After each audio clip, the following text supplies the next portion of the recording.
Land Use Management Committee.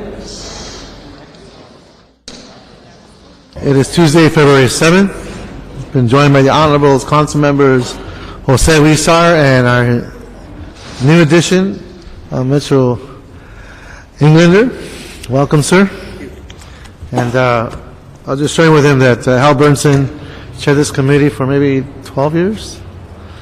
A little bit more, 16, I think. And then Councilmember Smith kind of dodged it, and now Mr. Englander is here. So he's a glutton for punishment. But I welcome you to the committee. As you can hear, the acoustics are not the best. So if you have a conversation, please take it outside. Allow the courtesy for the speaker to be heard and that we can understand the proceedings. If you come to the microphone, give us your name and address. Try to speak into the microphone because we can't hear you, it won't project. Some of you have written eloquent letters regarding the issue. You have 2 minutes, so try to get to your point, the essence of your letter, as quick as possible so you won't run out of time. If you find yourself at the microphone and realize that everyone else has said what you wanted to say or need to say, it's okay to agree with the previous speaker and give us anything new or different. That would help the proceedings move along. So that being the case, we do have a full agenda and quite a few speaker cards. And so colleagues, if we go down the row and start going through the agenda, I do understand that the Blue Moon case has police officers here as part of that case. So in order for us to get our officers out in the field as quick as possible, let's just take that case first and then we'll go through the agenda. So Roberto, you want to take on that item? Yes, council members. Item 6 is an appeal by Eduardo Hernandez. He's appealing the conditions that were imposed by the zoning administrator as it relates to the Blue Moon Nights Club, also known as Blue Moon Nightclub, which was found to be a public nuisance in CD4. And associate zoning administrator is present. Okay, so let's have the staff come on up and present the case. Nicholas Brown. Where is he? Do you have the staff here? He was earlier. Give me just one moment. I believe Nick stepped outside to speak with the applicant. Okay, so we have the summary of the case. Perhaps city attorney is present, councilman? Okay. Do we have the city attorney here? Yeah. Yes. Good afternoon, sir. Please give us your name. My name is Bill Larson. I'm with the Los Angeles City Attorney's Office. I'm with the Citywide Nuisance Abatement Program. And basically, this case came to us as a nuisance abatement case. It's a nightclub located on Lankershim Boulevard in North Hollywood. The officers will give you a rundown of what's been going on, but we've received numerous citizen complaints about it. There's been a history of assault with deadly weapon. You've got vice violations, narcotics violations, and we've met with the owner before, and the activities are still ongoing, as the officers will testify to. And we've received complaints from community members that there have been raves going on. Raves are basically where individuals are going into a club using drugs such as ecstasy. There's been an ecstasy arrest, and at that point, the operators of the club will sell water in lieu of this. They're saying they're not selling drugs, but they're selling overpriced bottles of water, and we have other nuisance activity, noise. There's been drunk driving complaints, and on and on and on. I'll let the senior lead officer and other LAPD go into more details about it, but we have had this as an open case initially in 2003 to 2005 when it was a vacant building, and then was reopened about a year and a half ago. We've met with the owner. As I said, it looks like things have not progressed as well as we would like, although I'm not taking an official position in favor of the appeal or not, but I will leave my remarks at that unless there's any questions. And I do want to take a moment, sir, to thank you for your hard work. I know in District 1 and around Westlake you've done tremendous work, your team, so I appreciate that. So I want to take a moment to thank you and the officers. Before I go any further, I've been informed by our sergeant that someone left a set of keys near the bridge area that has an Eiffel Tower on it. A small Eiffel Tower, of course. Okay, if anyone left keys or lost keys, the sergeant has them. So everybody check your wallets and your pockets. Okay. Sir? Sir, thanks for having us here today, and I'm going to just do a quick introduction. I'm Captain Justin Eisenberg. I'm the Area Commanding Officer of North Hollywood. Sir, Captain? Justin Eisenberg. Good day, sir. Thank you. And this club has been a big issue for us. I've got some subject matter experts that I brought from North Hollywood, specifically that have worked the club, that can address the community concerns and some of the arrests that we've made and the calls for service. So with that, I'm going to turn it over to my senior lead officer, who's going to speak to those issues. Thank you, Captain. Good day, sir. Good afternoon, sir. I'm Officer Robert Benavides. I'm the senior lead officer for the area of North Hollywood in which Blue Moon Nights exists. This problem, as we talked about, has been a thorn in our side for several years now. And issues, the biggest issue here is, as far as I'm concerned, and I come from a vice background, is this club operates currently under no conditions. There's no conditions implemented on it, allowing it to run basically all night long, with the exception of the laws that pertain to alcohol sales. So here lies our problem with the residents' neighborhood calls for service is from 2 a.m. to 8, 9, 10, 11, as far as 12 in the afternoon on weekends, reading calls for service that involve lewd conduct, with prostitution activity, drinking in public, noise from the club, loitering outside residential apartment buildings, houses. We've had promoters outside in the neighborhoods passing out flyers to underage girls in regards to the raves, and fights, noise complaints, and narcotics usage. Our vice guys have been in there. They were in last January, made an arrest for after-hours service. We had narcotics arrests there inside and outside of the club, and the list just kind of goes on and on and on. As far as the residents that reside adjacent to this nightclub, I get the calls almost daily as the club is open, and they come out to go to work. And they've got condoms, beer bottles, whatnot, people sleeping on the lawns, and you know, this is something that gone on for years. We did try to make contact with the owner on a couple different occasions. We met with him last May, sat down with our city attorney at the time and discussed those issues, and he was going to come back and work with the neighborhood. Nothing happened. We had the July ZA hearing, and within 2 weeks after that hearing, I had a shooting outside the nightclub involving patrons from that club. Nothing has seemed to work in regards to working with the owner and the establishment to make this neighborhood quieter for the people that live there, to reduce our amount of calls for service, and to generally just fix the problem. The biggest thing is just there's these conditions that have been recommended. They're not anything more stringent than what almost all bars in LA have to deal with. And that, just with those conditions, especially with the times of operation, in my opinion, is going to reduce the problems that we have there. When you spoke of years, are there specific, because I see on my notes that back in 2007, 2009, you had 60 incidents. Calls for service. Calls for service. Yes, sir. How long has this been going on in terms of having to respond to this particular establishment? It's been since about 2006, 2007, where it really started to spring up with the After Hours Club, the calls for service. In front of me, my calls for service that I printed out don't go back that far. I have to the beginning of 2010. I have 46 calls for service at that specific location, and at that intersection of Lancashire and Kling is another 30. Now, there's another bar across the street that generated 2 of those, almost 80 calls. But they comply with, they have conditional use permit across the street, so that they close doors. Almost all those calls are for this specific location. So it's approximately 6 years? Yes. We're going on almost 6 years now, sir.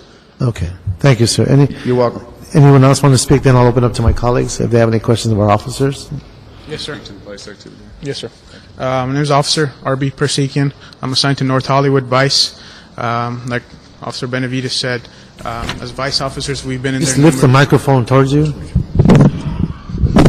Like Officer Benavides said, as vice officers, we have entered that location as undercover officers. And in January in 2010, myself and a couple of my other partners, we entered that locations as UC officers, and that's when we made arrests for narcotics and after-hour service. Other times we've been in there and as UC officers, and on the occasion we've made 2 arrests for prostitution. Part of our duties, we monitor the outside of the location. When they have events going on, we observed patrons drinking outside in public, urinating in public, littering, and I myself was part of those 3 arrests that were made at the Blue Moon Nights Club as an undercover officer. It's been a long time then. Yes, sir.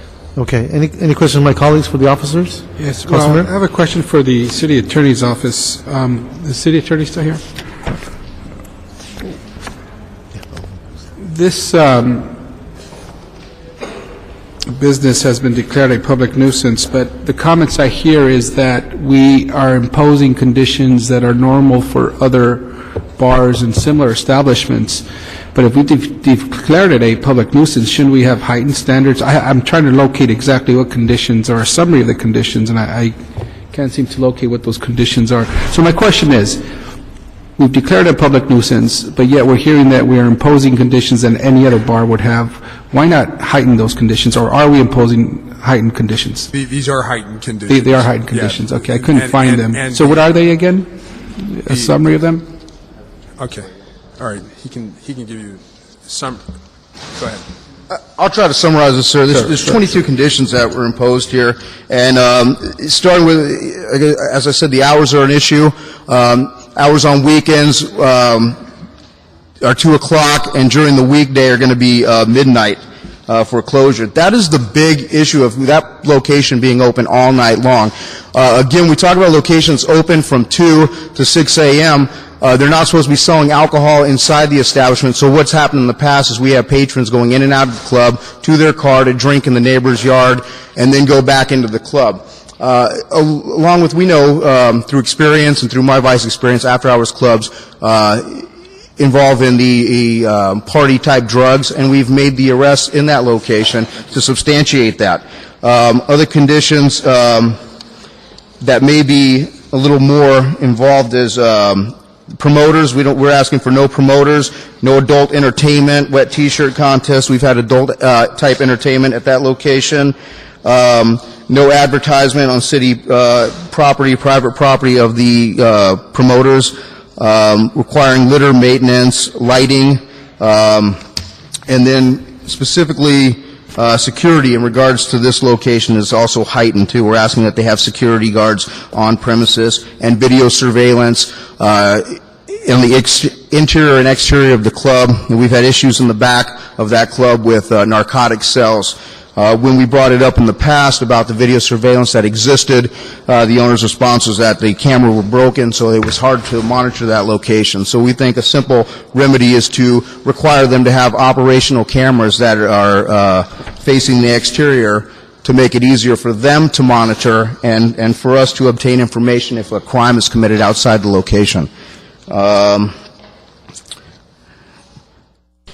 And also for them to have a sign postage for no trespassing, loitering, drug dealing, prostitution, and whatnot, and to allow them to be a hotline contact number for residents to contact them, as well as kind of limit their alcohol sales to no bottle service or buckets of beer. It's a little more heightened than some, but generally hours is a big deal for us. Okay, thank you. You're welcome. Any questions? First of all, I want to thank the officers for putting all the time in, and particularly in working with the city attorney's office. Bill Larson has been one of the few that works over and above the call of duty after hours with our officers. He's done a great job, and so I applaud you on that. With this, what's to prevent them from simply closing up and opening under a different name? And this is running with the land. Is that? It's running with the land. Are they the current owners? That's exactly what we want to prevent. Are they the current owners now? The current owner is Mr. Hernandez. And he owns the property He owns as the well. property Got as it. well as the business, with the exception of a side patio that he was renting from another person. But the main business and the property is under Eduardo Hernandez. So yeah, we want to prevent that from happening. Those conditions need to stay on the property so that he doesn't just sell it to somebody else, and then we're involved in the same type of thing again. All right, thank you. You're welcome. Okay. Well, thank you, gentlemen. Just hang on tight. I'd like to ask the planning department representative to give his report as well. Thank you, gentlemen. Thank you. Just give it a few more minutes, and please introduce yourself. Nicholas Brown, Associate Zoning Administrator. Actually, the staff report has already been given. You have received sufficient information to be able to understand what the impacts are. I do want to point, though, to the fact that on page 36 of the determination, you have a finding that is made that identifies exactly what has been an impact of this use on the surrounding community. But you also have much of what has been said already today on pages 16 through 35 as a part of the written record. What I wish to address is that you do have an appeal before you, and while there are a number of contentions that were presented in that appeal, I want to just condense it down to three issues. First, there is a belief by the appellant that they have been singled out, and they point to the use across the street, which is the Tiki Room. What I'd like to do is to distribute this information.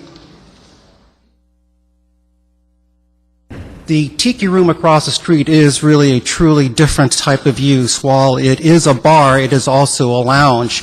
As you can see from the information that has been provided to you, that this operation is a nightclub, and it operates currently until 4 in the morning. But also what you have as a part of that, just one. Yeah, if you want another, I can give you another.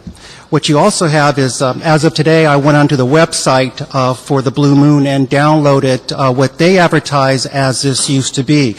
And I would suggest that instead of me using my description to characterize what this operation is, you have the evidence right in front of you of what this is, and it is a nightclub of the 1270 type adult entertainment.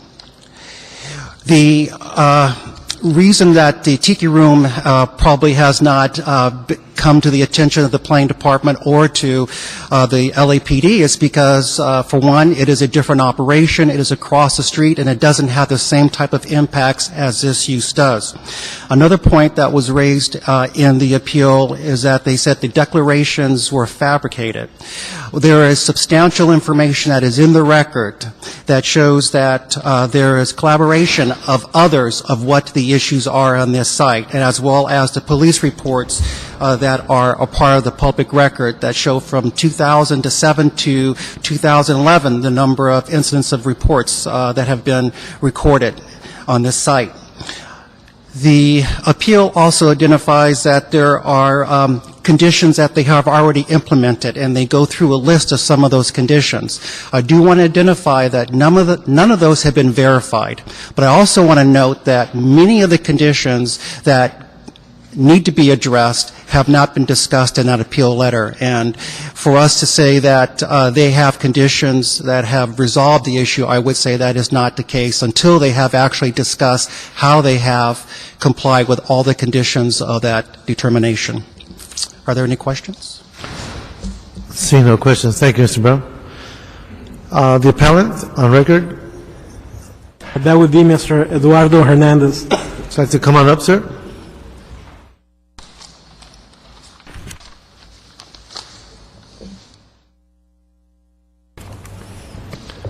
Good afternoon. May I start? Yes. I'm the representative, Greg Sleetland. And regarding the appeal, Blue Moon was singled out for various conditions in the neighborhood, and it's excessive to make Blue Moon close at 12 midnight when the Tiki Lounge across the street, it has large open windows that play loud music, and that's also a source of the loud noise in their neighborhood. And we have various objections, 12 objections, if I could go through each of them. The first one... as succinctly as possible. Yes. The first one is there's other more cost-effective methods available. Blue Moon right now, they've had significant capital investments, and they're already in foreclosure because they cannot meet their overhead costs. They're only open on Fridays and Saturdays with occasional other parties, special events, and Blue Moon has taken steps to address the concerns of the neighborhood and complied with all the points from the police. Mr. Hernandez will go through each of those.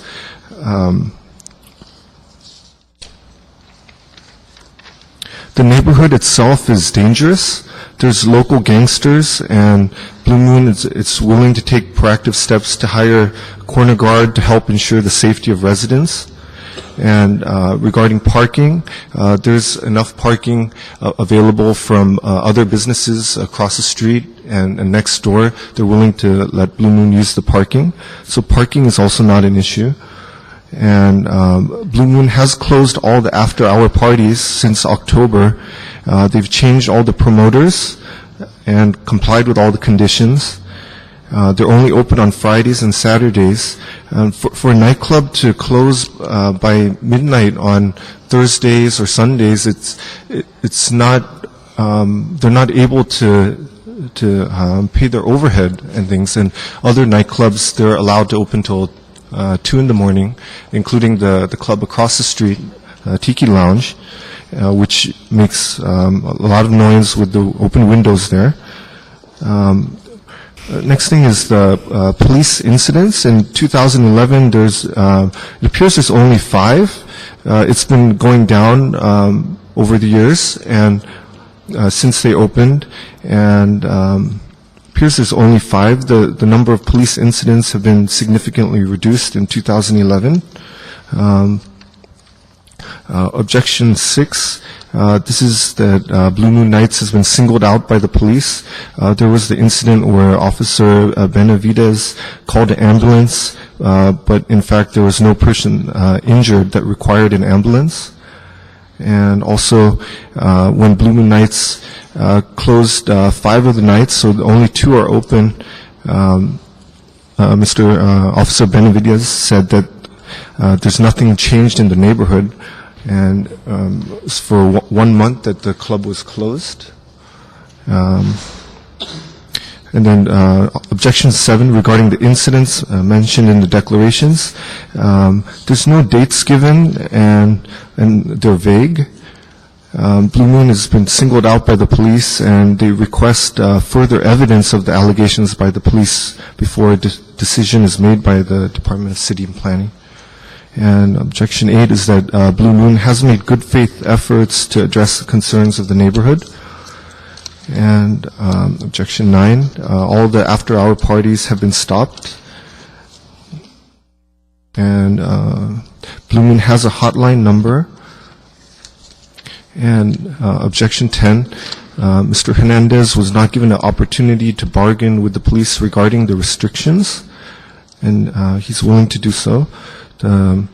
Objection 11 is regarding the trash, and Blue Moon's only open 2 nights a week, Friday and Saturday, and they clean up the neighborhood, the entire city block, going down Lancashire, and then from Kling to Blix, and Kling Street from Lancashire to Denny's, and to Blix Street from Lancashire to Denny, and also the CVS parking lot.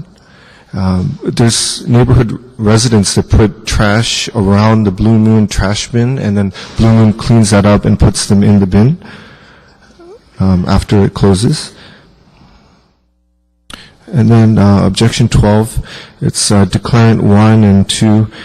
They talked about a flyer that was supposedly written after an event, but the event had not happened yet. That's the one that we're saying is fabricated. And okay. And then addressing the concerns for the safety issues. The neighborhood itself is dangerous, and during the hours that it's open, it's willing to hire extra guard posted at the corner. and this is to address the complaints of the neighbors regarding the noise levels. The additional guard posted at the corner could also keep noises down. And regarding the bass music, Blue Moon has installed more sound insulation. And regarding trash on the streets, Blue Moon's only open Friday and Saturday, and they clean up after that, and the neighborhood. And regarding the parking, they have the parking available from the lots across the street, and that's Okay, it. sir. That's Well, it. thank you. Thank you. All right, so that concludes the appellant statement. Did you want to finish, sir? Anything new or different to add? Well, I'm the owner of the Blue Moon, and I thank you all for listening. This is what's going on with Blue Moon, and Blue Moon's been open for 7 years, not a year and a half ago. So a lot of facts here that are wrong, and I just heard it from the district attorney and the police department. We've been here for 7 years, since 2004. A lot of the claims that I just heard from the city, from the police department and even the district attorney are inaccurate. We should look at the facts. The facts are that in 2011 we have less complaints than any other year, right? Yeah, there is a complaint that they put in one day. They put like seven different things. So that was one incident. But in general, we have less every year. I have done everything far and beyond what the cops ask for me to do. What I got nothing from them. Okay, I tried to contact them many times. Benavides, he will not answer the phone. He has gone to my business once, a few times, and this is what happens. Last time he was there, I asked him just to test him. Have anything? He stopped by the club, see what's going on. And I said, hey, how is the neighborhood going? He said, nothing has changed. Everything's remained the same. And I told him, how could that be if out of 6 nights and 6 after hours, I have closed 5 of them, and I only have 1 night going, which is Saturday night. How can that be?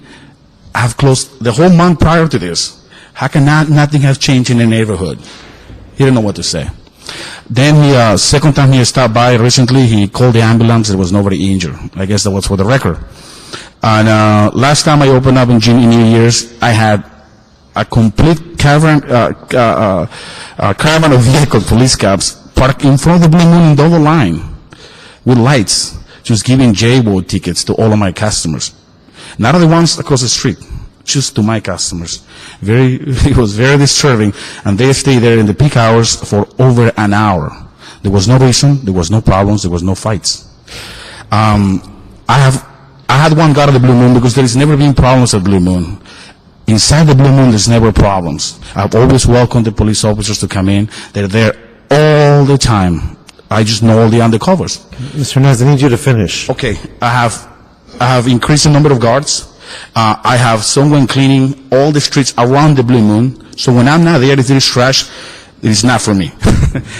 They have strict instructions to do that. I'm very strict on that. Our hours, we have stopped all the after hours. We actually only open Friday and Saturdays. We've done that willingly since October. There is no more after hours. And about the conditions they're imposing, closing at midnight and any club in this city is absurd. It's up to an automatic shutdown. I have gone to other clubs in Hollywood doing my homework. So I don't go out. I'm a workaholic. I only go to the Blue Moon. Recently I've gone to other clubs, and I have seen all the after-hours clubs, such Avalon. I've seen 10 ambulances come in there in a single night. I never had 10 ambulances in my club in the entire 7 years. Thank you, Mr. Hernandez. Thank you very much. So that concludes the appellant statement. We've heard from both the Planning Department, LAPD, City Attorney. Now we'll go into public comment. May I add one last comment? No, that's it, sir. We've given you quite a bit of time. I want to make sure you had your fair amount of time, and we've given you that. So I'd like to take a seat, please. Thank you. Okay. Next group of speakers, we have Howard Patel, I believe. Howard Patel. Then we have Gary Lowe and Brittany Wick. I'd like to come out to the microphone. We can keep the meeting going. So I heard Howard Patel, Gary Lowe, and then Brittany Wick. I'm going to go first, Brittany. Let's go. 2 minutes. My name's Brittany Wick. I manage Cling Courtyard Apartments. We share the alleyway with Blue Moon Nights. I started managing that building in June of 2010, and this club has been a constant nightmare every single day. It's nearly impossible to keep any residents there.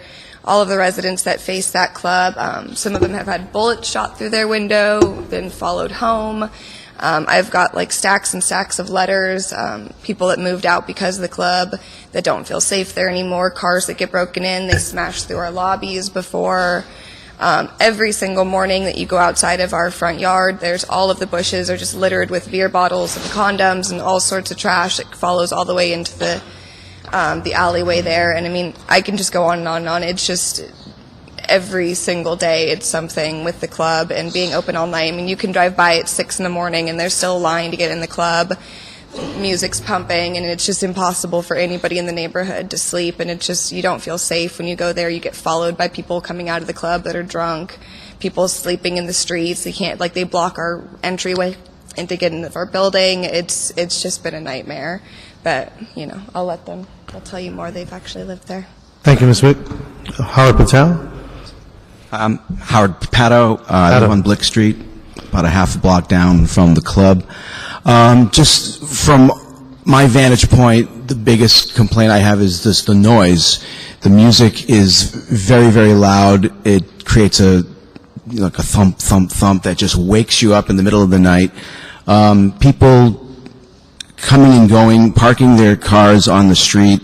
The sound of glass breaking in the morning, it's not uncommon to find the sidewalk strewn with cigarette butts and beer bottles and paper cups. Even just this past Thanksgiving, November 26th, 5 o'clock in the morning, Friday, the morning after Thanksgiving, the music was so loud. It was unbelievably loud, as if a rock concert was going on right in the middle of the street. Just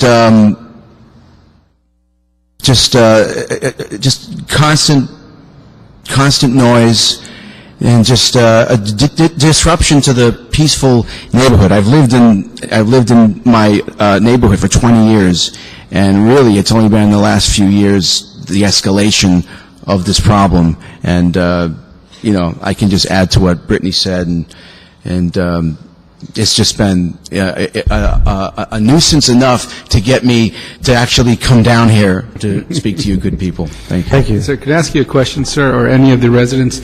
And these impacts that you note, they're from the Blue Moon, not the Tiki Club? Yeah, no problem with you recognize the they do come from that particular residence? All this noise and the people and the parking, it's all emanating from events. And I will say that these events are, for the most part, they're all night, after hours, after parties of an adult theme, and it does bring, to put it lightly, an unsavory element into the neighborhood. Thank you. Thank you. Gary Lowe. Then Dessa K. My name is Gary Lowe. I live on Blick Street, a block from the club. I filed a complaint with the LAPD about a year ago for excessive noise when I was woken up at 8 a.m. on a Sunday morning. The club is a nuisance, and one thing I'd like to point out is the Tiki Lounge or bar has only been open for 6 months. It was after these conditions were imposed on the Blue Moon. So for the Blue Moon to try to blame some of this on the Tiki bar leaves out about 6 years of complaints. And the other aspect is, I've lived in this neighborhood for 12 years. It's a peaceful neighborhood, but since the Blue Moon came in, there's been graffiti all over the street.